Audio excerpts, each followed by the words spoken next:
그리고 지금 진행할 샤우팅도 많은 분들이 관심을 가지실 것 같고요. 저도 처음 들었지만 이거는 정말 사회적으로 논의돼야 할 부분이 많은 것 같다라는 생각이 들었던 문제거든요. 그 발작성 야간 혈색소뇨증이라는 희귀 질환이 있다고 합니다. 참 어렵게 들리는데 줄여서 PNH라고 그 학명이 되어 있는 것 같아요. 이 병에는 솔리리스라는 약이 있는데 무척 비싼 약이라고 하는데 얼마 전에 우리나라에서도 허가가 됐고 건강보험도 적용이 되는 걸로 그렇게 판명이 된 약입니다.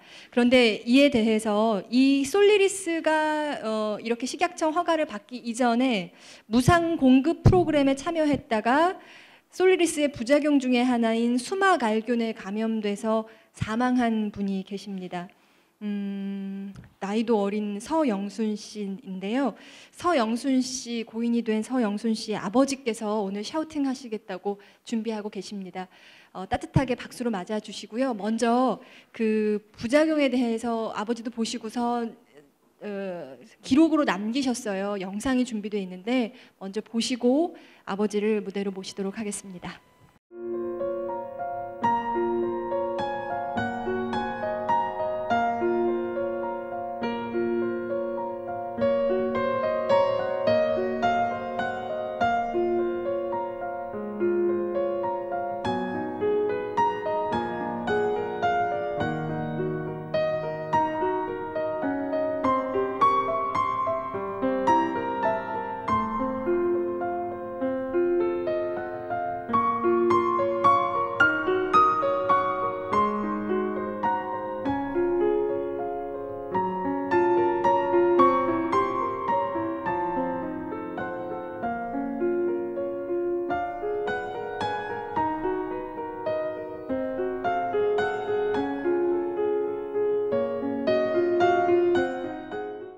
제가 가톨릭 신자예요. 우리 딸 영순이도 유아영사도 다 받던 애고 그래서 그걸 찾아보던 끝에 서울 성모병원이 또 그쪽 그 질환 쪽으로 상당히 또 유명하다 그래서 그쪽으로 갔네요. 이제 선택이 잘못됐지만 결국은 그래서 이제 마지막으로 저약 치료를 받고 하루 만에 부작용이 생겨가지고 저렇게 이제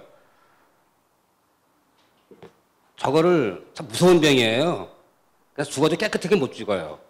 그러니까 손말하고 이렇게 가지색으로 괴사가 되면서 그걸 부모가 한 달을 지켜봤어야 돼요. 그래서 지가 나온 거는 뭐 자식 죽은 거 얼마나 안타깝습니까? 그런 거 다 필요 없고 다만 이 약을 국내에 알려진 어떤 인터넷이나 우리가 접할 수 있는 거는 의사 말도 중요하지만 인터넷 같은 데서 많이 그 정보를 하거든요. 뭐 구글 같은 데도 들어가면 저 약에 대해서 나오는데 중요한 부작용 사례는 보고가 안 됐다는 얘기, 저 얘기가. 그래서 제가 이제 결론 짓고 싶은 거는 이것이 우리가 알 수 있는 어떤 저 약에 대해서, 신약에 대해서 정보의 접근성을 허용해서 좀 더 환자가 안전하게 선택할 수 있는 폭을 넓혀줘야 된다. 그리고 저 약에 대해서, 저도 이제 그거에 대해서 하는 거지만 의사는 PMS 보고 체계라는 게 있다고 합니다. 저는 신약에 들어와서 임상 실험 단계를 거치면 보름에 한 번씩 그 약이 어떻게 역할돼야 돼 경과 보고를 식약청에다 하게끔 돼 있대요. 그것도 이제 보건복지부에서 알려줘서 하는 거예요. 그걸 찾다가 보니까 그런 제도가 있는지도 모르고. 그런데 그거를 정보 공개 청구했는데도 불구하고 담당 그 서울 성모병원하고 식약청에서 정보 공개하는 걸 꺼려요. 그럼 자식이 저것 때문에 죽은, 대학교 남자 죽었으니까. 졸업을 1년 놔두고, 그리고 병 한 번 안 알았어요. 그 병 위에는 뭐 감기 한 번 안 걸려고 참 건강했던 애고, 대학 생활도 어떤 학교에서 학생회장도 할 정도로 굉장히 상당히 활동적이었었는데, 준비 안 되는 죽음을 맞다 보니까 완전 우리가 요새 말하는 멘탈 동기가 된 게 가족들이 완전히 다. 한 사람 죽어서 끝나는 게 아니라 그걸 믿지 못한 죽음, 그걸 받아들이는 가족들은요, 제정신이 세상을 살아갈 수가 없어요. 가족이 어떻게 죽었으면은 그 가족이 정보 공개를 청구하면은 그거를 정부에서를 숨기려고 하는 게 아니라 그걸 밝혀줘야 돼요. 내 자식이 어떻게 죽었는지 알아야 될 거 아닙니까? 그래야 그 죽음을 받아들이고 장례도 치르고 그러지. 다 감춰져 있어요. 그래서 지가 아직도 정보 공개했는데도 아직도 그걸 못 받아봤습니다. 이게 세상에 우리나라 민주주의 대한민국 실체예요. 그래서 제가 뭐 여기 구구절절한 사연은 얘기 안 하겠습니다. 여러분들도 또 가셔야 될 시간도 있고 해서 제가 그래요. 유일하게 바라는 게 있다면은 내 가족에 대한 그 사인 이게 숨길 게 아니라 가족한테는 알려줘야지. 내가 어떻게 그 담당 교수는 보름에 한 번씩 보고를 했게끔 돼 있어요. 식약청에다가 유전자 제조업 팀에다가 그런 걸 다 감춰놓는 거예요. 그래서 그걸 이렇게 알려달라고 했는데도 우리 자식이 죽어서 2년이 됐는데도 그거 아직도 통보를 못 받고 있어요. 그래서 다른 거는 하자면 복잡하고 자식이 죽은 거, 자식이 그 사람들이 굽고 말리고 지금 숨기려고 하는 그 부분. 그러니까 이제 그 식약청하고 담당 교수는 뭐라고 항고를 했냐면 나한테 그걸 밝혀지게 되면은 사회의 책임 소재가 따르고 그걸 악용의 빌미를 삼아서 병원이 존폐가 우체롭다 이런 얘기가 나와요. 그러니 제가 여기 나오게 된 거는 그 과정 하나만 묻고 싶은 거예요. 뭐 죽었다 죽은 자식이 살아오겠습니까? 그래서 그런 게 재정이 돼가지고, 그런 기초적인 게 되지 않으면은 그런 일은 계속해서 반복돼서 일어날 것이고, 누군가는 그 자식을 가슴속에 묻고, 사람이 제가 그걸 알았어요. 전 스스로 마음의 장애라고 생각해요. 육신의 장애는 아무것도 아닙니다. 마음의 장애를 상처를 입으면은 그게 정상적인 생각을 갖고 이 세상 살아가기가 힘들어요. 그래서 제가 여기 대목 중에 하나가 이제 그 가운데 힐링이라는 요새 일들 많이 쓰는데 사실 그런 부분만 저는 해주면은 그게 그 치료가 돼요. 심리적인 치료가. 그래서 가장 중요한 게 그런 부분을 해서 여기 솔루션 운영진들하고 해서 그런 거 제도적으로 해서 내 가족이 죽은 거 사인이 분명히 밝혀질 수 있는 어떤 그 구조적인 시스템이 됐으면 좋겠습니다. 아버지께서는 그 전체적인 이야기는 일단 생략을 해주셨는데 제가 간단하게 얘기를 하자면 제가 말씀드리는 게 맞는지 좀 확인해 주세요. 그 영순이라는 따님께서 86년생이었죠. 예, 86년생. 네, 근데 PNH라는 희귀 질환을 알았고 의사 선생님께서 아주 획기적인 약인 솔리리스라는 약이 있다. 아직 우리나라에는 들어오지 않은 약이다. 그런데 이 약은 아주 좋은 약이다 하시면서 무료로 그 약의 혜택을 받을 수 있게 해준다라고 말씀을 하셨고, 그래서 그 프로그램에 참여해서 뭐 일주일에 한 번씩, 그 다음에 8번 이후로는 뭐 2주에 한 번씩 간격으로 그 약을 쓰면서 26개월인가요? 얼마간의 치료를 받았어요. 아니 정확히 11개월이고요. 네. 주당 따지면 26주. 26주 동안 이 솔리리스라는 약으로 치료를 받았는데, 그러다가 이 솔리리스가 가질 수 있는 여러 가지 부작용에 대해서는 그 영순 씨가 어느 정도나 잘 그 정보 제공을 받았는지가 사실 불명확한 부분이 분명히 있어요. 그렇죠? 예, 그런데 그게 저희가 한번 올라오라서 갔어요. 그래서 교수를 만났더니 그 당시에 분명히 이거를 내가 그 우리나라 국내 6명 솔리리스인데 그 우리 아기 이제 죽고 나서 그걸 알게 됐는데요. 그 미국 알렉시온 제약에서 이 약이 들어오는데 그 1년에 40만 불이래요. 그 자기도 이런 약이 이렇게 비쌀지 몰랐다고 하는데. 그렇죠. 우리나라 돈으로 하면은 1년에 실험이라는 얘기는 하루이 무너져도 그런 소리 안 했습니다. 왜 그러면 그런 얘기 했으면 안 맞춰줬죠. 네. 당시에 말 그대로 사람들 실험하는 건데 이 약을 6명을 자기한테 배당을 받았는데 이 약은 신약이기 때문에 이걸 맞으면 대처요법에서 최고 약이다 이게. 네. 어차피 우리 딸은 골수 이식을 찾다가 그 중단한 거거든요 자기네가요. 그래서 이 약을 맞으면 무조건 낫는 대로 설명을 들었기 때문에 좀 맞게 해주십시오. 오늘 부모가 그걸 그렇게 해준다는데 그래서 그럼 2개월을 기다려 보십시오. 내가 마음대로 이거 선택할 수 없는 거고 미국에다 올리면 결정이 나야 된대요. 그래서 이제 2개월을 기다렸더니 딸이 기쁘게 뛰어들어오더라고 집에를. 그래서 그게 자기가 투약의 어떤 6명 중에 끼게 됐다 그래서. 네. 얼마나 좋습니까? 그런 네. 그 얘기 듣고 딱 11개월 만에 이런 상태를 해가지고. 네. 아까도 누가 아까 그 학생 나와 하는 식으로 그 딸은 그 안 맞은 대상이 안 됐으면 지금은 그런 상황은 아니었죠. 그걸 지가 아마 평생 그걸 후회하며 살아가야 될 그런 부분이에요. 그렇죠. 그래서 그 솔리리스라는 약을 통해서 치료를 받던 중에 솔리리스의 여러 가지 부작용 중에 하나가 될 수 있는 수막알균에 감염이 돼서 결국에는 아까 영상에서도 보신 것처럼 정말 안타까운 결론이 났는데요. 그 과정 안에서 또 여러 가지 우리가 문제 제기할 수 있는 부분이 많은 것 같습니다. 앉아 계시는 자문단 여러분께 마이크를 좀 돌릴게요. 예, 그 내용 정리를 다시 한 번 더 좀 해드리는 게 좋을 것 같아서 26번째 맞고 난 뒤에 한 4일 정도 지났을 때 그 날짜가 2010년도 11월 16일이거든요. 제가 요 날짜가 중요해서 해서 그러니까 11월 16일 날 그때 아침에 감기 기운이 있어서 3시 반 정도에 동네 의원에 가서 감기약을 지었거든요. 그리고 4시 30분 4시에 약을 지어서 약을 먹고 근데 그날 저녁에 한 9시 정도에 이 화장실에 영순이가 쓰러져 있었죠. 그래서 부모님이 발견해서 119 불어서 가까운 2차 병원인 안선 성모병원에 가서 이제 진료를 받고 또 다시 깨어나고 거기서 원래는 입원해서 치료를 받으려고 했는데 이런 희귀 질환이고 또 여의도 성모병원에 치료받고 있다니까 또 가기를 원하셨다고 하셨잖아요, 그렇죠? 네. 그래서 거기서 바로 10시 정도에 병원에 도착하고 난 뒤에 다 진료 끝나고 바로 오셔서 새벽 1시 3시간 뒤에 서울 성모병원으로 도착해서 응급실에 도착해서 치료를 받았었죠.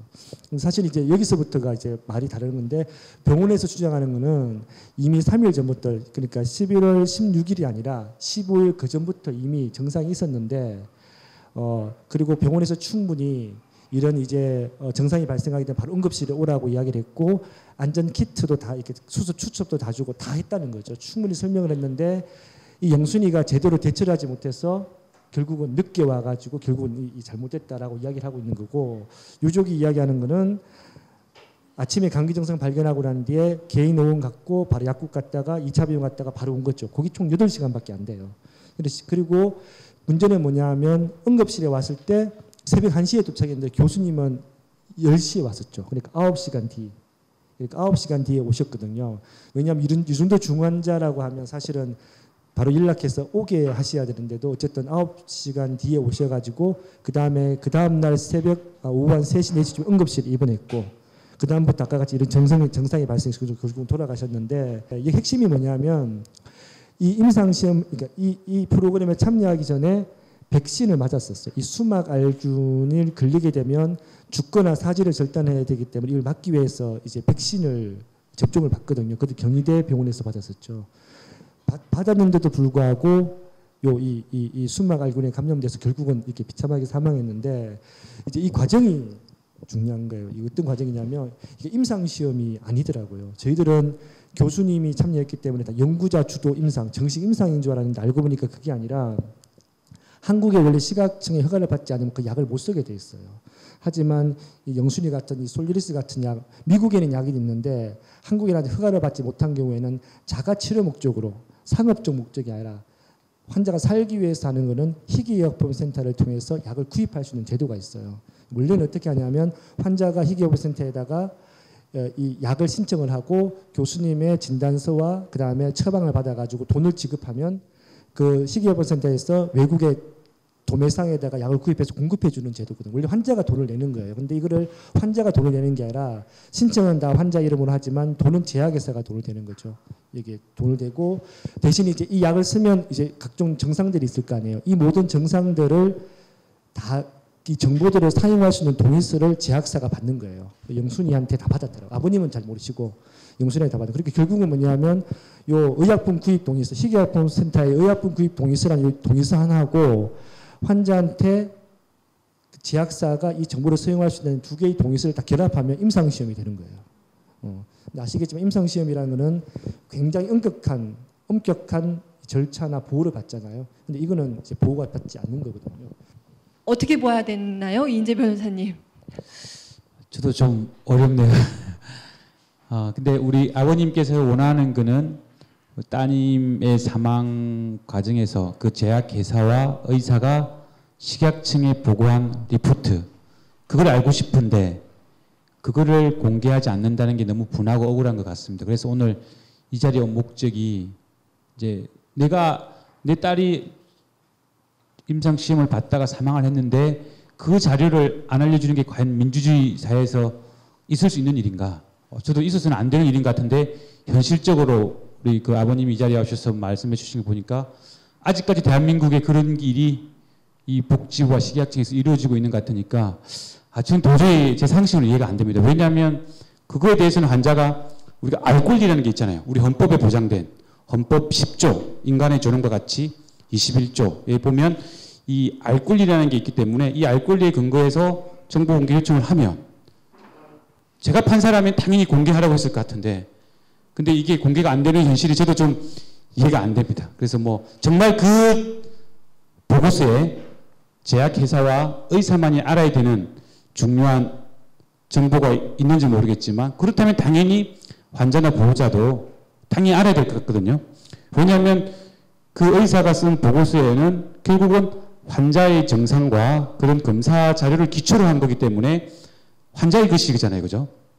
물론 의사의 어떤 평가, 어떤 전문적인 지식에 기초한 평가가 들어있을 수 있지만 그것은 환자의 어떤 정상이나 검사를 기초로 해서 나온 거기 때문에 환자가 그걸 달라고 한다면 제가 볼 땐 주는 게 맞는 것 같아요. 그 이제 한 가지 이제 또 방법을 아직 그 만약에 민사소송을 안 하셨으면 민사소송을 하신 다음에 그 절차에서 사실조회를 하셔서 식약청이나 복지부에 사실조회를 하셔서 그런 자료를 받으면 법원의 명령이 나가면 줄 거거든요. 그래서 그렇게 해서 그 정보를 받아보는 방법도 있으니까 그 점도 한번 고려를 해보시기 바랍니다. 먼저 따님의 죽음에 정말 깊은 애도를 표합니다. 저희 이제 첫 번째 샤우팅 카페 할 때 이제 종현이라는 아이의 죽음을 가지고 저희가 이제 환자 안전법을 만들어야 된다고 이렇게 주장했던 기억이 나네요. 영순 씨의 문제는 법적으로는 제약회사랑 병원이 준비를 잘 한 것 같아요. 자료를 찾아보면 자료에는 이렇게도 써 있더라고요. 정보 제공 동의. 네가 이 약을 네가 구입한다는 거에 동의한다. 그러니까 내가 필요해서 산다라는 거에 동의가 되어져 있고 그 다음에 내가 이 약을 먹으면서 내 개인 정보를 그러니까 제약회사가 아니라 다른 데 활용해도 좋다라는 데도 동의가 있는데 그 밑에는 이렇게도 써 있어요. 원치 않으면 안 해도 된다. 그러니까 실제로 서류상으로는 이 영순 씨가 내가 먹고 싶어서 약을 샀고 그리고 내가 이 약을 먹는 동안 일어나는 일에 대해서는 정보를 다른 데 써도 좋다는 거를 다 동의해 준 것처럼 서류는 돼 있습니다. 그게 좀 이상하잖아요.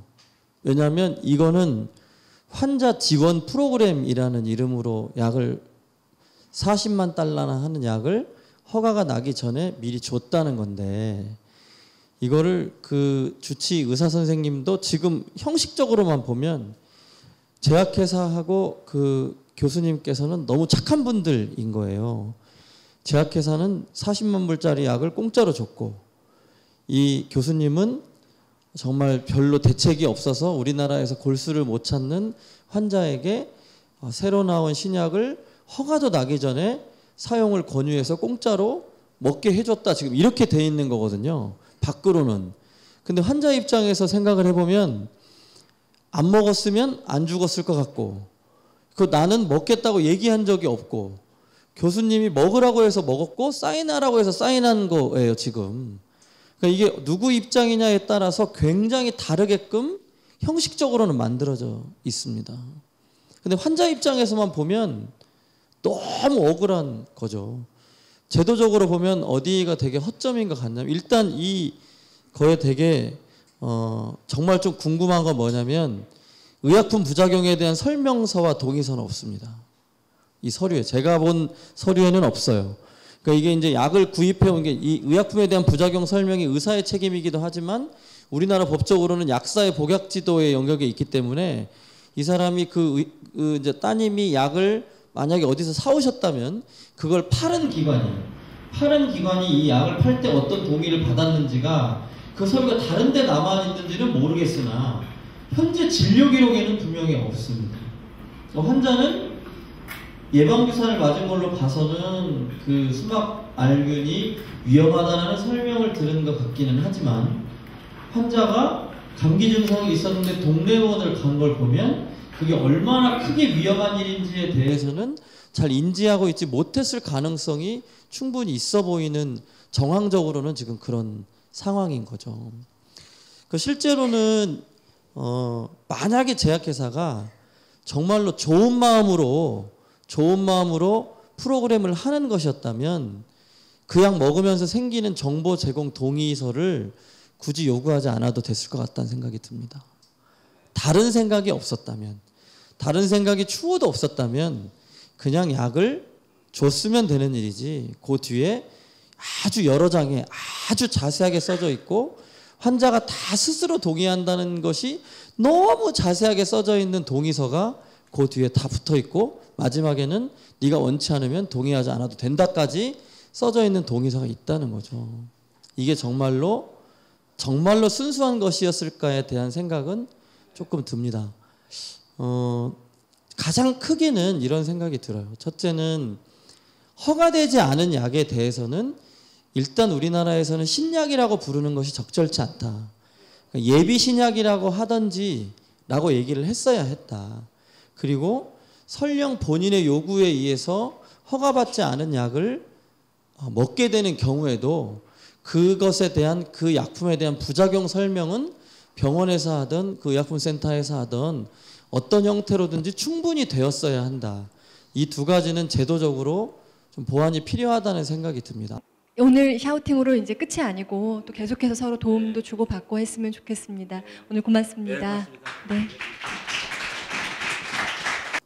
저는 환자단체에서 일하다 보니까 이게 제도적인 걸 좀 하고 싶어요. 그냥 여기서 샤우팅만 끝나는 게 아니라 뭔가 좀 바뀌었으면 좋겠는데, 저는 옛날부터 정말 하고 싶었던 것 중에 하나가, 이번에 그 송명 교수 카바 수술도 동의서를 보면 제일 중요한 사망률에 대한 내용이 이 국난으로 되어 있었어요. 근데 나중에 여기다가 몇 프로라고 기재를 했었거든요. 근데 이제 그걸 나중에 기재했는지 처음부터 기재했는지 알 수가 없는 거잖아요. 그래서 저는 아까 김윤 교수님께서 이제 설명을 해야 될 내용을 리스트로 만들고 그걸 좀 이렇게 확인하는 절차가 전 중요하고, 그뿐만 아니라 그 사본을 복사를 해줬으면 좋겠어요. 복사가 아니라 우리 보통 임대차 계약서를 쓰게 되면 이렇게 밑에 갱지를 써서 이렇게 딱 나오는 것처럼 현장에서 바로 이제 내줬으면 좋겠어요. 그러면 예를 들면 영순이 아버님 같은 분도 영순이가 받아왔더라도 아버님한테 보여주면 이건 임상심이 아닌가 이렇게 알 수가 있는 거잖아요. 지금 어떤 구조냐면, 이게 궁금하면 교수님을 만나서 교수님 제가 이 동의서를 좀 발급받고 있습니다. 이게 얘기를 해야지 의무기록 발급 허락을 해줘요. 그래서 그걸 받게 돼 있고. 그러니까 사실은 환자가 치료받는 입장에서는 이걸 발급받을 수가 없는 거예요. 의사에 대해서 혹시 불신하는 느낌이 들기 때문에 저는 의무적으로 발행해 줬으면 좋겠고, 또 하나는 아까 이야기했던 그 리스트를 체크하는 것 중에서 사망률 같은 굉장히 중요한 정보는 수기로 좀 적었으면 좋겠어요. 그래서 설명해달 내용들을 리스트를 만들고 체크하는 구조뿐만 아니라 굉장히 중요한 정보는 수기로 의사가 적게 하고 그것을 나중에 하나 똑같은 거를 발급해 주는 것을 저는 법적으로 제도화했으면 좋겠어요.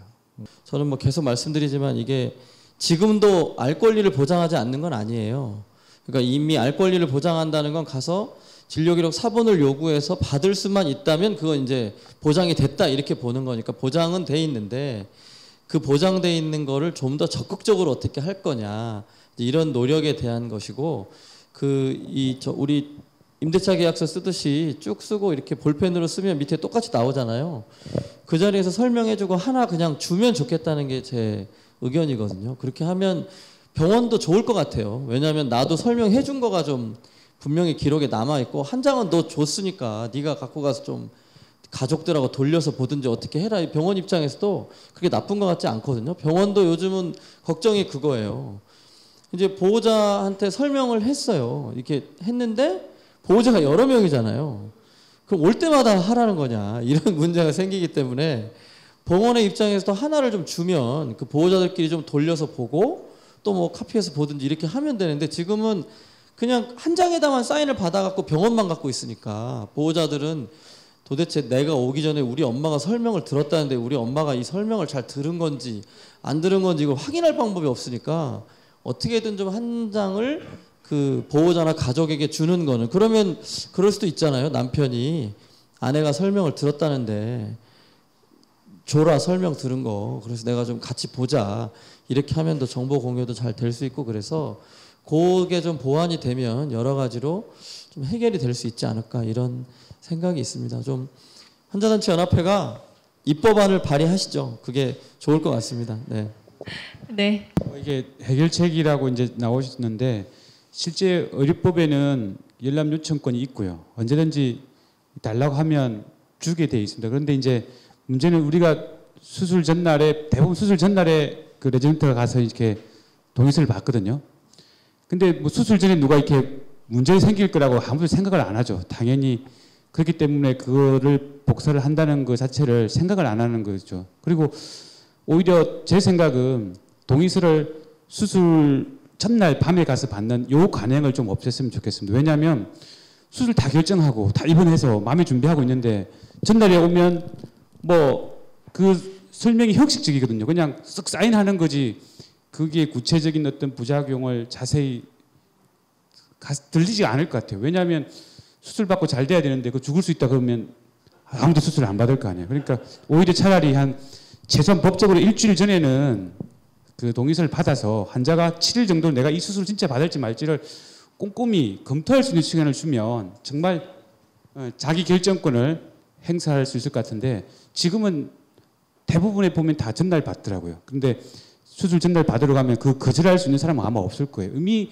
다 수술 받기로 마음 결정하고 다 해서 입원했는데 수술 전날 나 이거 수술 안 받겠다고 아마 제가 볼 때 현실적으로 불가능할 것 같고요. 네, 오늘 참 오랜 시간 이야기를 나눴지만 또 앞으로 논의해야 될 숙제 같은 얘기들도 또 더 많이 나온 것 같습니다.